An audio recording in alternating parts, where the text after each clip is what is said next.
Hello. അങ്ങനെ ഞങ്ങൾ സിയമോളും നബിദിനത്തിനും വേണ്ടിയിട്ട് അവർക്ക് പറഞ്ഞെടുക്കാൻ വന്നതാണ് കേട്ടോ. അപ്പോൾ ഇവിടെ ഒരു പ്രതിമനെ കണ്ടപ്പോൾ അയാൾക്ക് ഭയങ്കര ഇഷ്ടം തോന്നിയിട്ട് ഓളൊന്ന് തോണ്ടി നോക്കി നുള്ളി നോക്കിയൊക്കെ ചെയ്യുകയാണ്.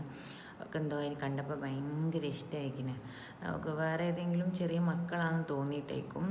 ഏതായാലും ഓളും സിയും കൂടി അതിനെ നല്ലോണം തോണ്ടി നോക്കി ഉമ്മ വെച്ച് നോക്കിയൊക്കെ ചെയ്യുന്നുണ്ട്. അങ്ങനെ കഴിഞ്ഞിട്ട് പിന്നെ ഞങ്ങളെ പൈസ കുറ്റിയൊക്കെ പൊട്ടിച്ച് അത് പൊട്ടിച്ചപ്പോൾ സിയൻ്റെ മുഖത്തുള്ള സന്തോഷമാണ് കാണുന്നത്. അങ്ങനെ പിന്നെ പിറ്റേന്ന് ഞങ്ങൾ സിയൻ്റെ പരിപാടിക്ക് പോയപ്പോൾ അതിനെ സിയൻ്റെ ഫ്രണ്ട്സ് എല്ലാവരും കൂടി എടുത്തുകൊണ്ട് പോയിട്ട് ഓരിങ്ങനെ കളിപ്പിക്കുകയും ഉമ്മയൊക്കെ ചെയ്യുകയാണ് കേട്ടോ. അതാണ്ടോ അവിടെ കൊണ്ടുപോയി എത്തിയത് ഓലെടുത്ത്.